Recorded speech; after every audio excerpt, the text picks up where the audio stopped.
আমি পঢ়িম ৰুলিছ থিয়ৰম। চ' ৰুলিছ থিয়ৰমৰ ষ্টেটমেণ্টটো চোৱা। If a real valued function f x নম্বৰ ওৱানটো কি দিয়া আছে, continuous in the closed interval a b, ঠিক আছে, derivable in the open interval a b. Third নম্বৰ ষ্টেটমেণ্টটো কি হয়, if f of a equal to f of b, then there exists a point C belongs to the open interval a which such that f dash c equal to 0. So a ৰুলিছ ৰুলিছ থিয়ৰমৰ যিটো statement হয়, চ' এইখিনি কি বুজায়, জিমেট্ৰিকেলি কি represent কৰে, সেইটো আজি আমি ডিছকাছ কৰিম, ঠিক আছে। চ' তাৰ কাৰণে এই ষ্টেটমেণ্ট দিয়াখিনি, যিখিনি ষ্টেটমেণ্ট দিয়া আছে, চ' এইখিনি ষ্টেটমেণ্টক আমি এজ এ ডায়েগ্ৰাম আমি ড্ৰ কৰি ল'ম ফাৰ্ষ্ট। চ' এতিয়া আমি জিমেট্ৰিকেল ইণ্টাৰপ্ৰিটেশ্যনটো পঢ়িম। চ' জিমেট্ৰিকেল ইণ্টাৰপ্ৰিটেশ্যন,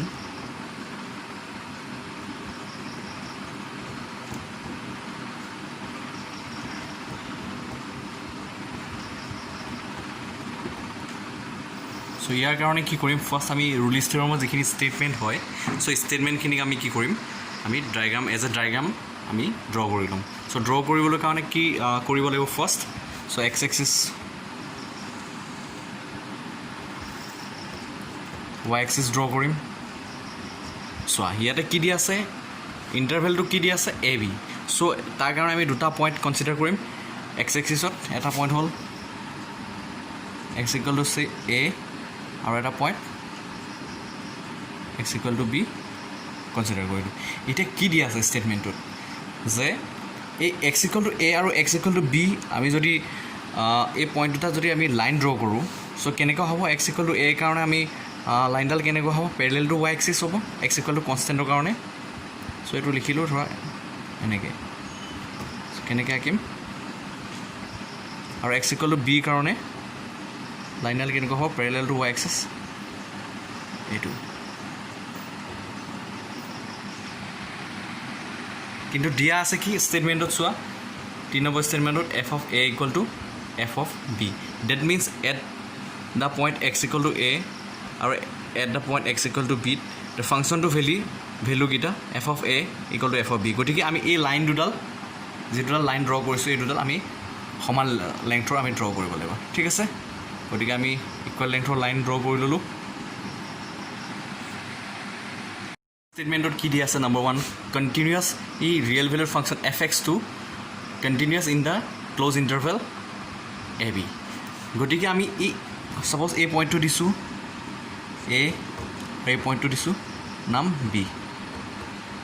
যিহেতু এই কাৰ্ভটো, that means y equal to f x ফাংচনটো বা কাৰ্ভটো continuous in the closed interval, গতিকে এ আৰু বিৰ মাজত আমি এডাল কণ্টিনিউৱাছ কাৰ্ভ যিকোনো শ্বেপৰ আঁকি লওঁ, ঠিক আছে। চ' ছাপ'জ মই এনেকৈ আঁকি দিলোঁ।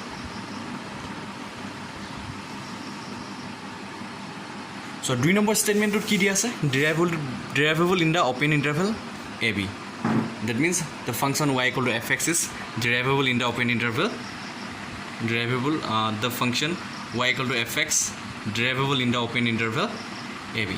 চ' যিহেতু ফাংচনটো differentiable in between a and b, therefore কি হ'ব, চ' ডিফাৰেঞ্চিয়েবল হোৱা মানে আমি শ্লোপ পাম, d y by d x পাম, d y by D এক্সটো exist পাম। শ্লোপ পোৱা মানে কি হ'ব, শ্লোপ অফ দ্য টেনজেণ্ট পাম। চ' টেনজেণ্ট পোৱা মানে, শ্লোপ পোৱা মানে কি, একচুৱেলি আমি কি পাম, টেনজেন্সবিলাক পাম। গতিকে আমি এ আৰু বিৰ মাজত আমি চ' টেনজেন্সবিলাক ড্ৰ কৰিব পাৰিম। গতিকে এনেকৈ ড্ৰ কৰিব পাৰা, এনেকৈ ড্ৰ কৰিব পাৰা, চ' বিভিন্ন ধৰণে ড্ৰ কৰিব পাৰা, ঠিক আছে।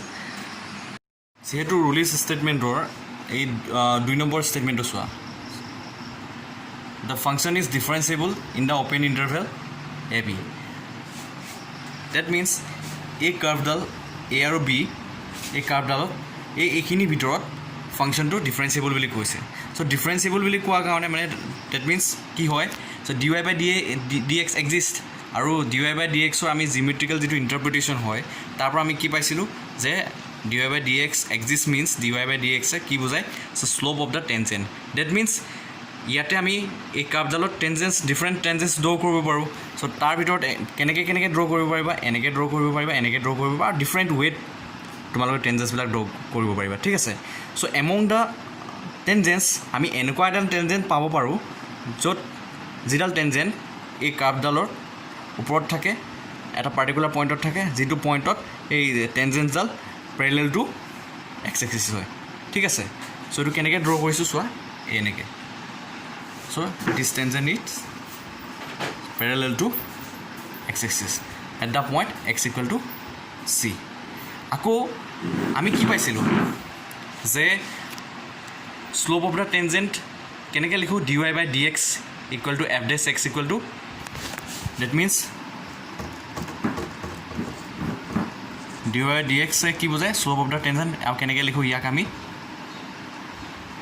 টেন থিটা দি পেলাই ঠিক আছে this tangent that means this line is parallel to x axis so' according to the concept of dy by dx that means from the geometrical interpretation of dy by dx we get dy by dx equal to tan theta it represents the slope of the tangent so since this tangent is parallel to x axis therefore here theta equal to 0 therefore we get dy by dx equal to 0